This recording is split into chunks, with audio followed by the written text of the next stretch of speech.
A huge welcome to the Nash Room here at the IoD headquarters and to this IoD99Bites.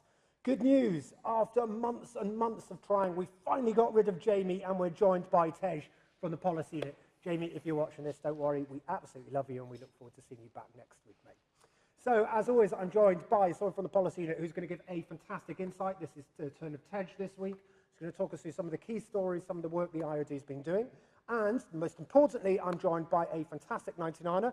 This week it's the turn of Seema, who's going to tell us a little bit about what her business does, insights from her perspective, some of the challenges she's faced, and also hopefully share with you some of the successes she has had. Bit of a mouthful there, too many S's. Right, so it's been an interesting week. At the end of today, when this will be going out live, roughly you'll be receiving your new 99 newsletter. So keep an eye out for that. In that, there is a success zone. So we really, really want your success stories. So what have you been up to? What have you done? Have you launched a new product? Have you got funding? Have you gone into a new market? Have you, I don't know, have you just had a really good day? Let us know what your successes are. We want to share them with the community. We are also launching next week a new events PDF. So every month you'll be getting at the start of the month, this month it's going to be slightly different, but from November at the start of every month you're going to be getting a document that's going to tell you every single IoD99 event across the whole of the UK and a few other relevant regional events as well. So they'll all be free for you to attend. Do have a look at it. Do make sure you engage with your local community. It is ultimately all about you. So without further ado, Tej, hand over to you and tell us what has been happening. Thank you, Alex. So at the start of this week, the IoD released the Good Governance Index report, which essentially ranks businesses on how well they're run. So we're looking at things such as their risk, auditing, their diversity and pay. Now, I think the key takeaway for enterprise and entrepreneurs is that there was no direct correlation between the size of the firm and where it was ranked. So I think what that's saying is that good corporate governance measures are accessible for any size of business, small or large. But it's also essential for the business to grow in the long term. And the report found that good corporate governance measures help businesses to attract the right types of funding and also to attract the right networks and get the right skills and talent into the business. And there's been a number of corporate governance type stories. I think this week we saw potentially some tax issues surrounding eBay and Netflix, whether they were protecting their profits from UK taxation abroad. There's obviously the ongoing issue with Uber, which launched its appeal today. I suppose moving on, we can never really get away from the story, but Brexit, we're in the fifth round of negotiations. It seems to be going quite slow. There's plenty of friction between both negotiating parties. But I think as we go forward, the key thing for the entrepreneurial community in the private sector is the role of funding. It hasn't quite yet been discussed. They're still on very high-level issues, but we know organizations and funding such as the European Investment Fund provides a lot of backing for the entrepreneurial community here and enterprise. So I think if you're in the startup space, you'll be very interested in the debate being had there. Where is the new funding going to come from, and what's the role of the government going ahead in that area? I suppose as the economist of the team, I have to introduce a few economic stories. The key story I think this week was the Office of Budget Responsibility released data suggesting that it's been overestimating the level of productivity growth in the UK economy, and we know for the last 5 years it's been relatively flat. Yeah. Now, that has two implications. The first one is the level of maneuver space now that the Chancellor has in terms of his revenues and taxation spending for the next budget is very limited because of weak productivity growth. But there's also this idea that it's coming from poor business investment, and I think this is an area that the IoD are definitely working on very strongly. In our budget submission ahead of the Chancellor's budget in November, late November, we discussed a lot of options which the government can help to boost investment. The main one is really supporting the cost pressures that businesses are facing from all sizes. but also trying to increase incentives for investors to invest in smaller businesses, but also increase incentives for businesses themselves to invest in their own capital, which is obviously a big issue now with a lot of uncertainty in the economy. And then I saw a survey actually out a couple of weeks ago from PwC.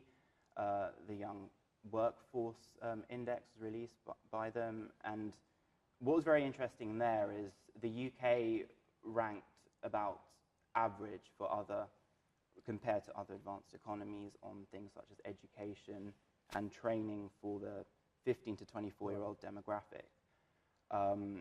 And it kind of suggests that whilst we're performing at this average level, we're not competing with the nearest competitors such as Germany and France. And the policy implications were a lot more needs to be done in spending around entrepreneurial activity, and particularly around pipelining and how you get people into the innovative sectors. So this is things like investing more in STEM education and helping people with training. And I think the implications from this was very important, because the report suggested around 30% of young workforce jobs by 2030 would be replaceable due to automation. So I think this really places a strong emphasis on developing people's innovative talents and entrepreneurial skills.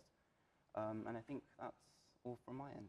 Fantastic. Yeah. It should be pointed out, although governance is often seen as a big company issue, it's absolutely crucial for anyone who's starting up. It's all about making sure that you're able to run your business well, effectively, you're able to future-proof it, get the right skill sets in place.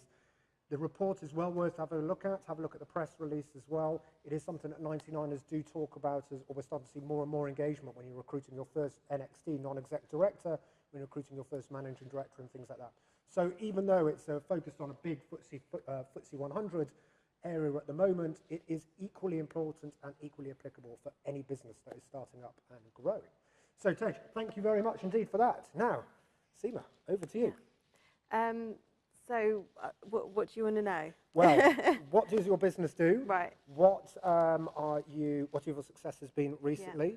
Yeah. I know you and I have been talking a little bit about the difficulties of finding the right networks, getting access to the right talent and things like that. But let's start with your business. What do you want to...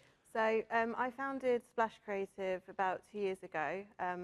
I had just been listed by The Drum as one of the top 50 women under 30 in digital, and then was made redundant by a digital marketing agency.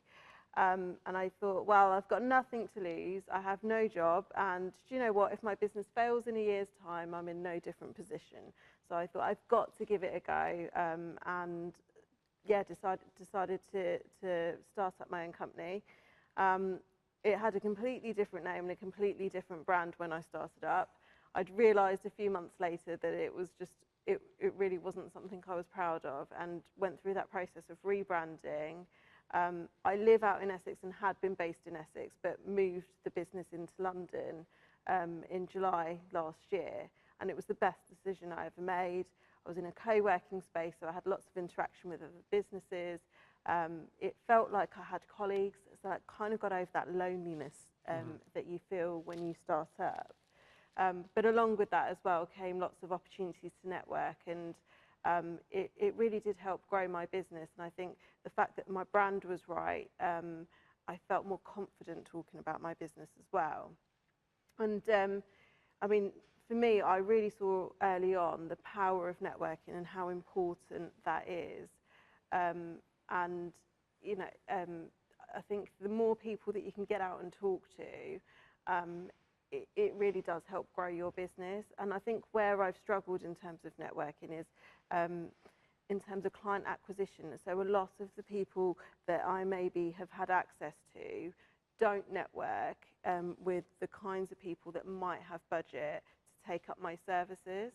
And I think that's something I would like to sort of try and find more opportunities to do, is network with the right kind of people.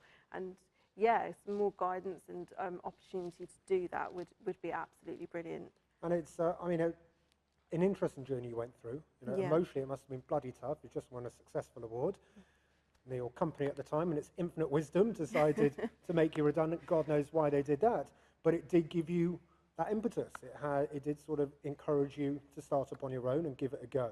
Yeah. And that sort of, I mean, that moment must have been quite pivotal for you in relation to turn around and say, well, I'm not going to let this hold me back. I'm going to go on and do my own thing. And if there was anyone out there that was watching this, what would be your sort of key piece of advice? Would it be sort of just stay at home, feel down with yourself, or push yourself out there and give something a go? So I mean, my story on that day where I was made redundant, I think really sums up the story behind it, which was I walked in on a Monday morning after a week in Vegas. Thank God I didn't go too mad on my credit cards. And they said, I'm sorry, we've got to make you redundant. We're giving you a 1 week's notice. And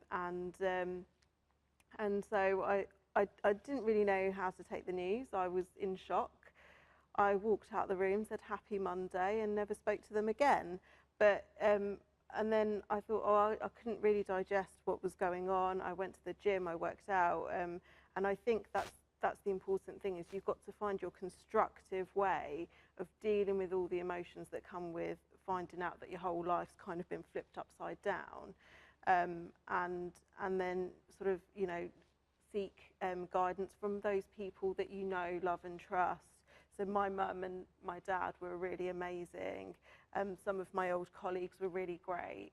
And I think when you start to talk to people, you start to spot opportunities and you start to realise the power that you have within yourself. And everyone out there has got the power to start up their own business and make it work. But I think it's the choices that you make along that journey that really define whether it's successful or a failure.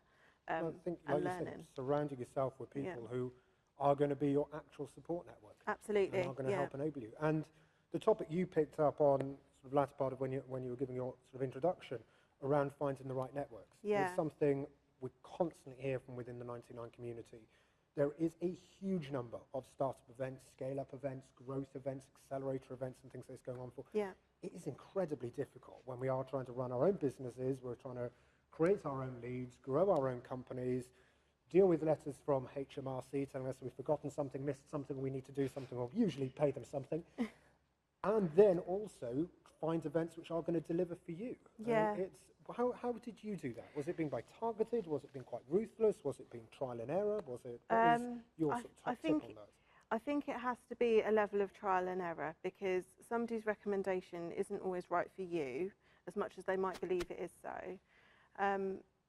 So I took out memberships with women's networking groups when I first started out, and I had 3 memberships, and it's the best decision I ever made, because I now have a WhatsApp group where I have 3 other business owners that are women that I can talk to. They are my support network. If I need to moan about a client, or you know, something's just gone wrong, or I need help finding somebody, they are there at the tap of a few buttons, you know. So for me, the women's networking was so important for that. But also keeping in touch with your old contacts. And I think the other thing is you hear about other events and you go along and you think, oh, this wasn't really what I thought it was going to be. And some of it is subscription as well. So it's not a small, like, sort of £30 cost to go along. You're sort of signing up to something for 12 months. And what works 1 year might not work in your second year. And I think the key thing to realise is you're giving up time, you're giving up energy, and you're giving up money to be there. And is it really worth it? And are you measuring the success that you find from with it? You know, what is the return on investment on your networking activity? I have a spreadsheet, I put it all in there, and I analyse it as often as I need to. And because of that, I can now make informed decisions going forward, which I know are really going to make a positive impact on my business. Brilliant. Seema, thank you so much indeed. Do check out Seema's company, Splash Creative, and also we'll try and link through to some of the networks that Seema's a member of, so you can sort of share by advice and share by best practice. Tej, as always, thank you so much, and to the policy team as well for inputting into this. Do check out what Tej is up to. There's been some recent press releases out. The economic side of the IoD and the work we do in that area is hugely important to all of us. So do always check out what is going on with their budget submissions and things like this. It is always interesting And as we also often talk about with Jamie, they are hugely keen to get your insights. They're really keen to get examples. They're really keen to get practical case studies from 99ers across the UK. So Seema, thank you very much indeed. Tej, thank you very much indeed. Have a great weekend.